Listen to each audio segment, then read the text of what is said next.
Hello, कैसे हैं आप लोग? आई होप आप लोग बहुत अच्छे होंगे, हेल्दी होंगे और खूब पढ़ाई कर रहे होंगे, क्योंकि ये जो समय मिला है ना, ये पढ़ने के लिए मिला है। आपदा में अवसर इसी को कहते हैं, जो माननीय प्रधानमंत्री जी का स्टेटमेंट होता है कि आपको जो ये समय मिला है, इसे अपने उत्थान के लिए, अपने प्रोग्रेस के लिए, डेवलपमेंट के लिए यूज करिए। चलिए, हम भी यही करते हैं। आज हम इलेक्ट्रोस्टैटिक के जो लेक्चर्स हमने आपको पढ़ाया था, उसके कुछ बेसिक क्वेश्चंस पर बात कर लेते हैं, जिससे थोड़ा सा आपका इंटरेस्ट न्यूमेरिकल की तरफ भी बढ़े, क्योंकि बहुत सारे बच्चे होते हैं, they are facing so much problems about the numerical. सब न्यूमेरिकल नहीं होता हमसे, सब न्यूमेरिकल में फंस जाते हैं, देखते ही डर लगता है। एनसीईआरटी क्वेश्चन, बाप रे बाप, कितना टफ लैंग्वेज होता है। कुछ नहीं, एंजॉय करिए। तो आज हम लोग इलेक्ट्रोस्टैट के कुछ क्वेश्चंस को करेंगे। इससे पहले आपसे छोटी सी रिक्वेस्ट, लाइक किया, सब्सक्राइब किया, दोस्तों से शेयर किया, don't be selfish, classmate, friend, दोस्त, सबको शेयर करो। After all it's free of cost, कर भला तो हो भला। चलिए, इलेक्ट्रोस्टैट के कुछ क्वेश्चन से शुरुआत करते हैं। तो आज का सबसे पहला क्वेश्चन ये है कि एक बॉडी है। पहला क्वेश्चन बहुत ही सिंपल और आसान सा, कि एक बॉडी पे जो चार्ज है वो 2.4 इंटू 10⁻⁻18 कूलम का है। अब क्वेश्चन ये है कि यह जो चार्ज है उस बॉडी पर, तो आपसे क्या पूछा गया है? पूछा गया है find number of electrons lost और गेन। चलो याद करो, पिछले लेक्चर में मैं क्या बताया था? पॉजिटिव चार्ज कब होगा? जब इलेक्ट्रॉन टिंग टोंग टिंग, याद आया? इलेक्ट्रॉन टिंग टोंग टिंग रफ चक्कर हो जाएगा, यानी लूज करेगा, लॉस्ट होगा। इलेक्ट्रॉन गेन करेगा तो नेगेटिव चार्ज होगा ना, पॉजिटिव है तो पहले तो क्लियर हो गया, लॉस्ट होगा। अभी कितना होगा? प्रॉपर्टी याद करो, quantization. Q is number of electron into charge of electron, यानी number of electron is charge upon electronic charge. So 2.4 into 10⁻⁻18 upon 1.6 into 10⁻⁻19.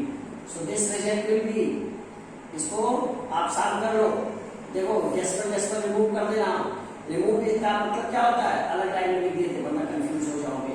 10 का मल्टीप्लाई कर लो, 24 into 16 हो गया। सारा पावर आप एक साथ कर लो, तो ये -18 और +19 ऊपर जाएगा, तो कितना हो गया? 8 2 जा और 8 3 जा, यानी 3/2 into 10 की पावर, ओबियस है ना, देखिए 1 हो गया, यानी 1.5 into 10, यानी 15 इलेक्ट्रॉन्स। देखा आपने कितना प्यारा सा क्वेश्चन था कि एक बॉडी पे आपको चार्ज दिया गया था और पूछा गया बताओ इस पे कौन सा हुआ, इलेक्ट्रॉन लॉस्ट हुआ, गेन हुआ, और जो है वो कितने इलेक्ट्रॉन उसने गेन किया या लॉस किया। ओके, नेक्स्ट क्वेश्चन पर आते हैं। आई होप ये क्वेश्चन आपको समझ में आ गया होगा। अब कहा गया है एक इसी तरह का क्वेश्चन और है कि nucleus of the nitrogen, find the charge. Erase करना क्वेश्चन 2। चलिए पहले क्वेश्चन लिख लेते हैं। Nitrogen 714, find charge on nucleus and it's nature. अब लोग ये कौन सी बात हुई? नेचर। अरे न्यूक्लियस का नेचर देखा है ना, न्यूक्लियस तो न्यूक्लियस का तो नेचर अपने आप को हमेशा पता है। न्यूक्लियस का कौन होता है? प्रोटॉन, मतलब पॉजिटिव चार्ज। कितने प्रोटॉन? 7, यानी QH। यहां चूंकि 7 है, एटॉमिक नंबर के बराबर होगा, तो चूंकि क्या हो जाएगा? नंबर ऑफ इलेक्ट्रॉन 7 और 1 का charge. That is your answer. आप मल्टीप्लाई कर लोगे, मुझे पता है, ट्रस्ट ऑन यू। इतना तो तुम जानते ही हो, तो मुझे लगता है ये दोनों क्वेश्चन आपको ये जो प्रॉपर्टी और ये सारी चीजें थी, ये रिलेटेड वाला क्वेश्चन है, आपको समझ में आया होगा। इरेज कर रहा हूं, आपने नोट कर लिया होगा, नहीं किया तो स्क्रीनशॉट ले लीजिए। देखिए हमारी कोशिश ये है कि फिजिक्स को लेकर के तुम्हारे अंदर कुछ कुछ होने लगे, है ना। वो बोलते हैं ना, कुछ कुछ होता है।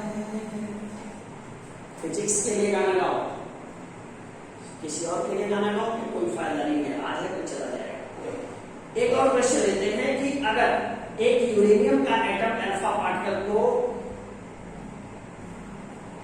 रेडिएट करता है, तो आपको बताना है कि एक डिस्टेंस दिया है तो कितना फोर्स उस पर लगेगा। इसके लिए एक बहुत आसान सा क्वेश्चन है, पहले कूलम्ब्स लॉ ले लेते हैं और कूलम्ब्स लॉ का एक बहुत प्यारा सा क्वेश्चन लेने के बाद इस क्वेश्चन पर आते हैं कि फाइंड द फोर्स। कौन सा force? Electric force between proton at distance 1 angstrom. Angstrom is the unit of distance. चलो जी, FH 1/4 pi epsilon naught K Q1 Q2 upon R²। देखो दोनों प्रोटॉन है ना, तो दोनों का चार्ज सेम होगा, 1.6 into 10⁻⁻19। डिस्टेंस कितना दिया है जी? 1 angstrom, यानी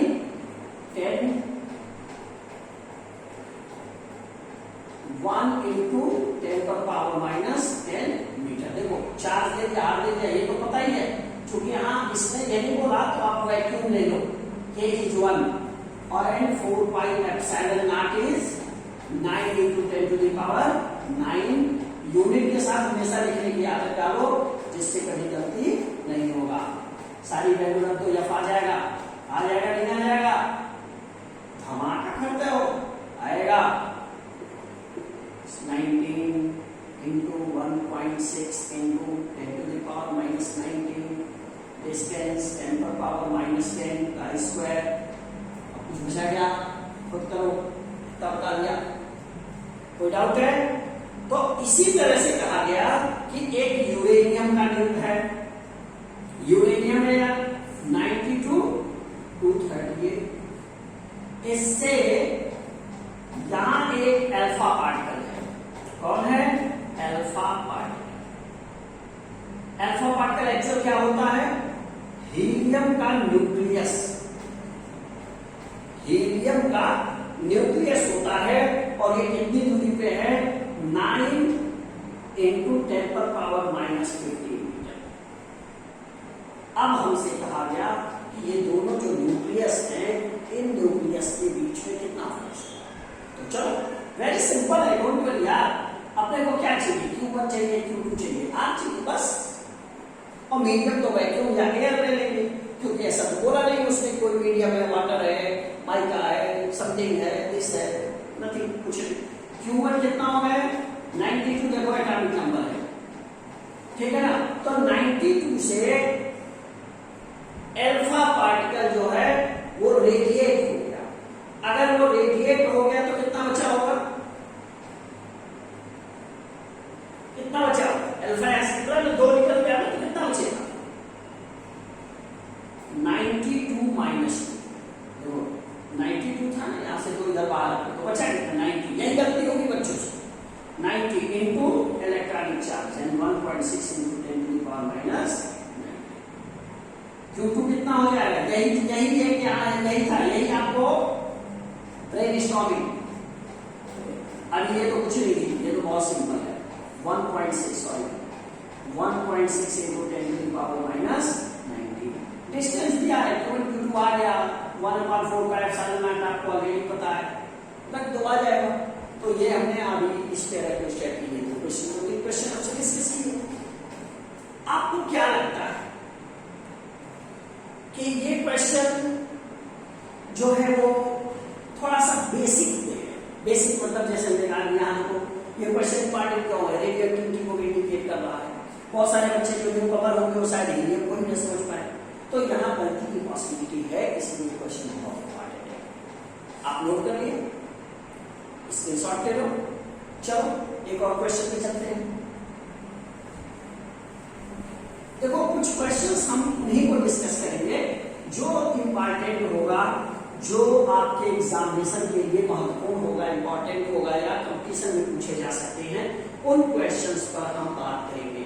तो चलिए आपसे एक बहुत अच्छा क्वेश्चन, मैं क्वेश्चन बोलता हूं, आप समझ पाओगे कि two charge of same magnitude experience the force of 2 newton. Clear हो गया?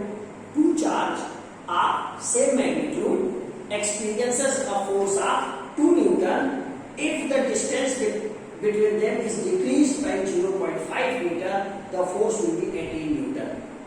What will be the initial distance between them and what will be the charge? चलिए बहुत खूबसूरत सवाल है।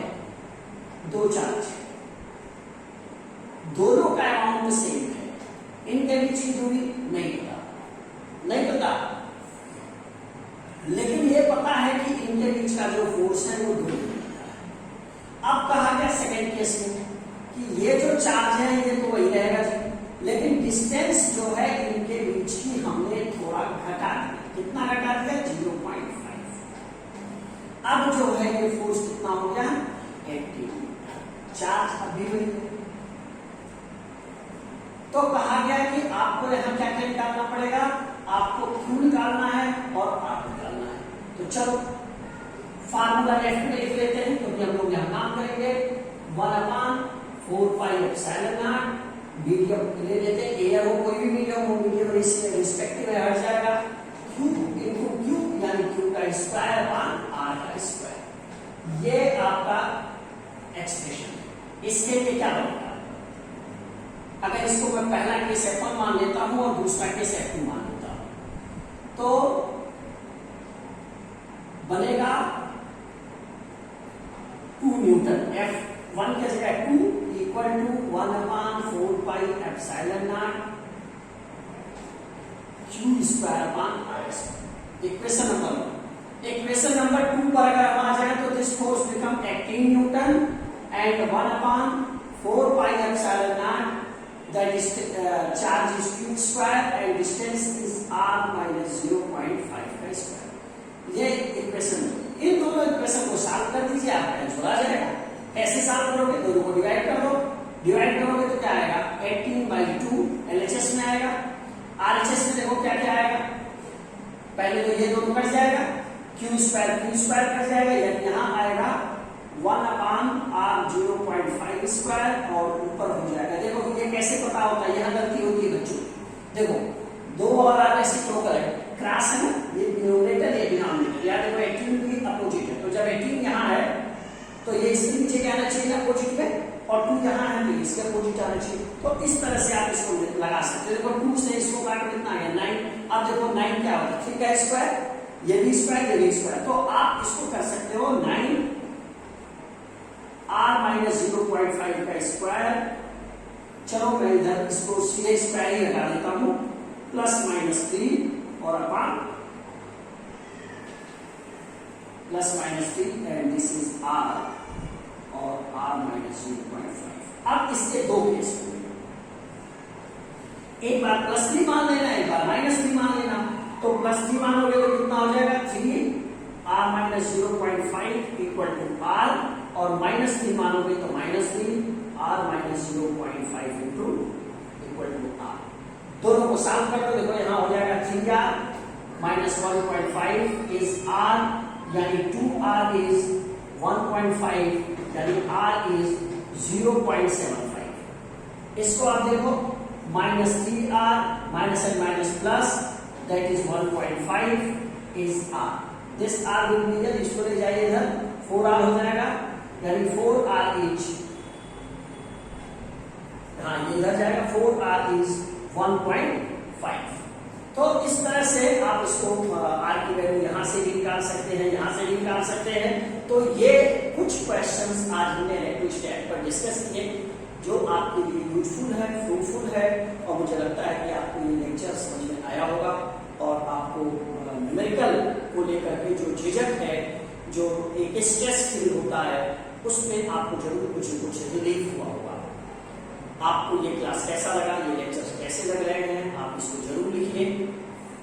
लाइक करिए, सब्सक्राइब करिए और शेयर करिए, जिससे मैं भी आपको और बेहतर लेक्चर्स डिलीवर करने की कोशिश करता हूं। थैंक यू, अपना ख्याल रखिएगा एंड पढ़ते रहिएगा, क्योंकि फिजिक्स है तो हम